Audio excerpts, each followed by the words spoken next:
Bonjour, c'est François du groupe du lundi soir à Longueuil.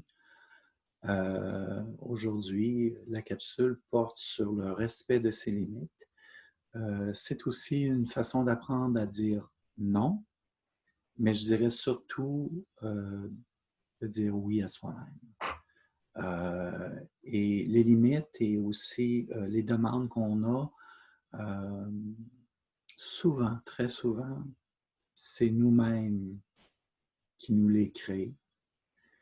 Et même si ça semble provenir de l'extérieur, c'est souvent nous-mêmes qui avons intériorisé que c'est comme ça et de cette façon-là qu'il faut le faire, qu'on a été éduqué de telle façon et on doit le faire, et ainsi de suite.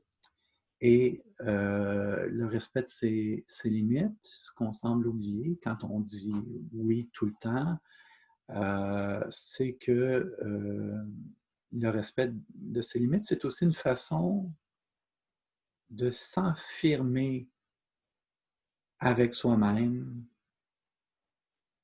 de sortir des automatismes qui nous semblent désavantageux pour nous, pour prendre encore plus soin de nous-mêmes. Donc,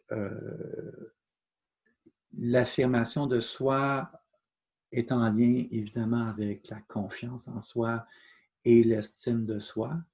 Et l'affirmation, donc le respect de ses limites, aide vraiment beaucoup au niveau de l'estime de soi. C'est une prise de pouvoir euh, sur soi-même, avec soi-même, en relation avec les autres. Euh, D'où ça vient, des fois, cette difficulté-là, euh, on a peur de décevoir, on a peur de perdre de l'affection, on a peur des conflits. On peut aussi avoir intériorisé une certaine crainte de l'autorité. Donc, respecter nos parents, respecter nos professeurs et respecter nos employeurs. Et ça amène qu'on passe très souvent, plus souvent, les autres avant nous, ou même le travail. Tout ça passe avant nous-mêmes, nos besoins, et surtout comment on se sent envers nous-mêmes. Et l'autre situation, j'ai touché un petit peu, c'est les exigences excessives qu'on peut avoir envers soi-même. J'ai un exemple tout simple. Il y a quelques années, j'ai recommencé à faire de la natation et j'avais une exigence ou une attente que je serais aussi bon que lorsque j'avais 17 ans. Et quand j'avais 17 ans, ben, je faisais 500 longueurs par jour. Et ben, je réussis à le faire, mais je me suis blessé. Je me suis écœuré aussi.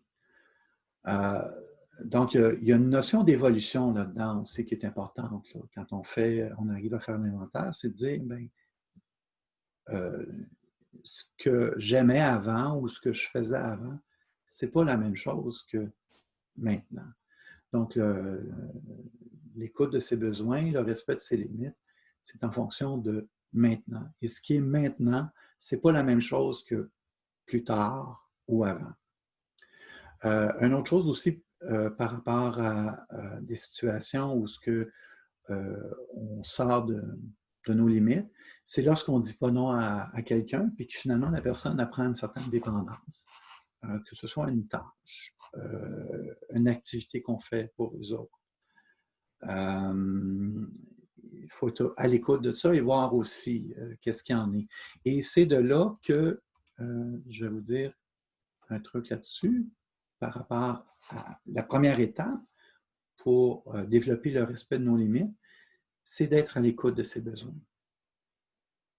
C'est vraiment très important d'être à l'écoute de ses besoins et de faire l'inventaire des situations qui sont inconfortables obligées.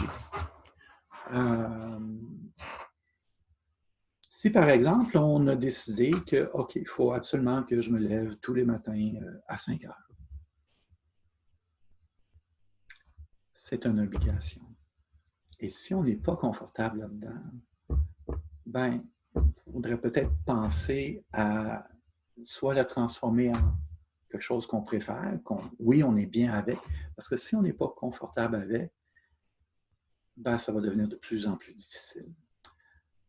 Et finalement, dans l'introspection, je dirais qu'il y a un exercice de voir ben, qu'est-ce qu'on est bon, qu'est-ce qu'on est moins bon, puis aussi comment on a évolué dans tout ça. La première étape, une fois que ça c'est fait, on a identifié des choses, c'est de déléguer des responsabilités, déléguer des tâches. Souvent, c'est des petites choses très, très simples. Il y a une expression anglaise où ce qu'on dit, on va aller chercher les fruits qui sont faciles à cueillir. Ben c'est ça. Quand on délègue des responsabilités, on va chercher des choses toutes simples, des petites tâches, des choses comme ça, puis on peut commencer avec ça. L'autre chose, et c'est le point important à apprendre, je dirais, dans certaines situations, c'est d'apprendre à dire non. Mais gardez toujours en tête qu'on dit non en disant oui à soi-même. Le premier petit truc que je pourrais dire par rapport à ça, c'est que quand on reçoit une demande, ben, c'est de valider la requête qui est faite. Donc, de la reformuler en nos mots pour faire comprendre à la personne que qu'est-ce qu'on a compris, puis aussi créer une situation d'accueil par rapport à la demande. Deuxième truc, se donner du non. Pas répondre immédiatement. Trouver un moyen de réfléchir à la question, que ce soit juste 15 minutes, mais juste d'avoir le temps de se centrer sur soi-même, puis de dire, bon, mais je suis à l'aise avec ça, ça fait-tu? Où est-ce que c'est? Et quand on va dire non, c'est le troisième truc, l'explication, c'est le plus court possible. Je n'ai pas le temps actuellement. Je n'ai pas l'énergie actuellement. J'ai une autre activité. Je ne peux pas. Et s'attendre qu'il y ait peut-être une certaine forme de contestation, mais de rester vraiment le plus bref possible. On n'a pas à se justifier ad vitam aeternam. Il y a plein de gens qui le font, ça, qui sont très, très bons à dire non. Et plus souvent qu'autrement, c'est très court. Et finalement, par rapport à l'interaction, on n'est pas responsable de trouver une solution quand on refuse de faire quelque chose. Donc, on peut aider un peu, mais si ça devient qu'on passe pratiquement autant de temps après à essayer de trouver une solution, on n'est pas plus avancé. Donc, oui, on peut aider un peu, mais vraiment l'idée, là, c'est de se ménager un espace à soi, parce que quand on ne respecte pas ses limites, on se trouve à diminuer notre espace à nous. Et par conséquent, on se met dans des situations où notre estime peut baisser pas mal, parce que là, on n'a plus de temps à nous, puis on n'est plus aussi détendu, puis on se génère de l'anxiété. Finalement, vous avez deux approches que vous pouvez faire par rapport à ça, parce qu'il faut pratiquer. Vous pouvez le faire avec votre entourage, donc demandez à votre entourage, ben, j'aimerais ça pratiquer quelque chose. Voir ça comme c'est une petite mise en scène, un petit sketch, puis de le pratiquer. Juste de sentir le dire et tout. Et l'autre approche, c'est de fermer les yeux, se centrer en soi-même, puis essayer de se sentir, puis de visualiser ça, un peu comme comme si on faisait un petit rêve éveillé.